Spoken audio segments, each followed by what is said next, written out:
Blå zoner. Det finns några platser i världen som kallas för blå zoner. I dessa zoner blir en betydande del av befolkningen äldre än 100 år. Du kanske undrar vad som är hemligheten? Hur kan så många nå denna höga ålder? Lever människorna i de blå zonerna på ett speciellt sätt? Vad livnär de sig på? Vad är deras sysselsättning? De 5 blå zonerna som har upptäckts ligger i Costa Rica, Italien, Grekland, USA och Japan.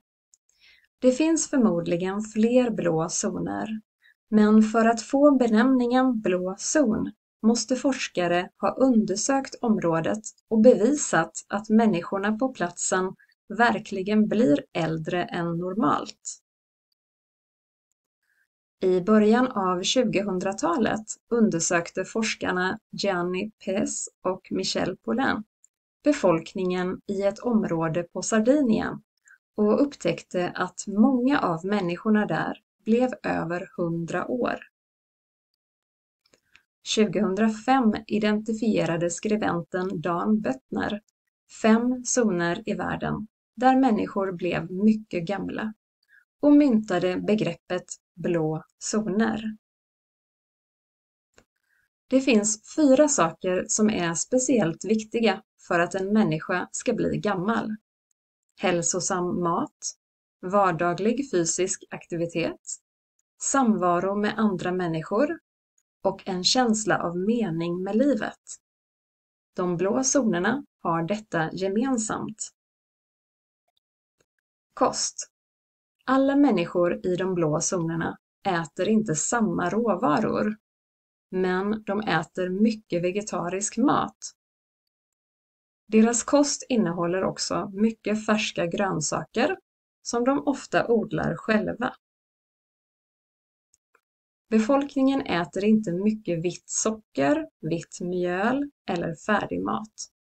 De försöker äta så allsidigt som möjligt för att få i sig alla vitaminer som kroppen behöver.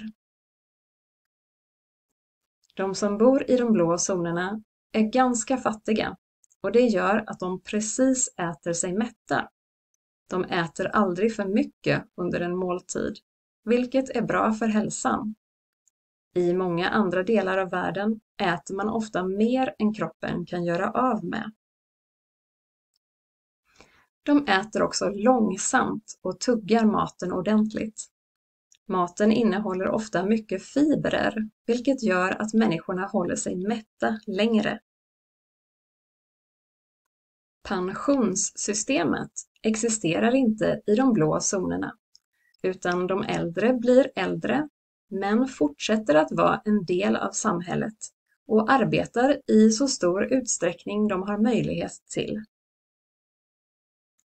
Många sjukdomar är ovanliga i de blå zonerna, såsom demens som är i det närmaste obefintlig, och även sjukdomar som diabetes och hjärt- och kärlproblem är relativt ovanligt. Fysisk aktivitet. Eftersom människor tar hand om sina egna grödor så behöver de automatiskt hålla igång varje dag. Det blir så kallad vardagsmotion. Det förekommer ingen träning i form av besök på gym eller löpning. Människorna i de blå zonerna rör sig naturligt varje dag i hushållsarbetet, både inomhus och ute med djurhållning och odling. Social samvaro. De som bor i en blå zon äter sina måltider tillsammans och det bidrar till naturlig social samvaro. I samhällen där människor lever så tätt tillsammans varje dag är det vanligt att människor lättare vänder sig till varandra när det uppstår problem. Man hjälper varandra att lösa problematiska situationer som kommer upp. Det har visat sig att befolkningen i dessa områden mer sällan vänder sig till exempelvis psykologer eller liknande, utan får hjälp av varandra om problem uppstår. Mening med livet. En viktig faktor för ett långt liv är att känna att livet är meningsfullt. När du ser hur ditt arbete och din närvaro har betydelse för samhället du lever i och människorna du umgås med, så skapas tillfredsställelse och en känsla av mening. Denna tillfredsställelse skapar ett lugn i dig och en trygghet som får kroppen att må bra och hålla länge. Om du varje dag känner att det du gör är viktigt, mår du bättre och blir äldre. Om du varje dag känner att du står och stampar i livet, så gör frustrationen att dina tankar förstör din kropp. Framtiden för de blå zonerna. När forskare har följt de blå zonernas utveckling så har de sett människor lämna livet i zonerna. De har ibland begett sig till områden med annan livsstil. Om de har utvandrat till en plats med ungefär densamma medellivslängden, så har utvandrarna nått en hög ålder även efter utvandringen. Men om de har bosatt sig på en plats med kortare medellivslängd, så har utvandrarna gått bort tidigare än vid 100 års ålder. Alla delar är viktiga för att uppnå en hög ålder.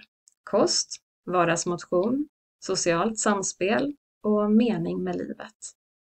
Vad gör du för att skapa ditt bästa liv och för att leva så länge som möjligt?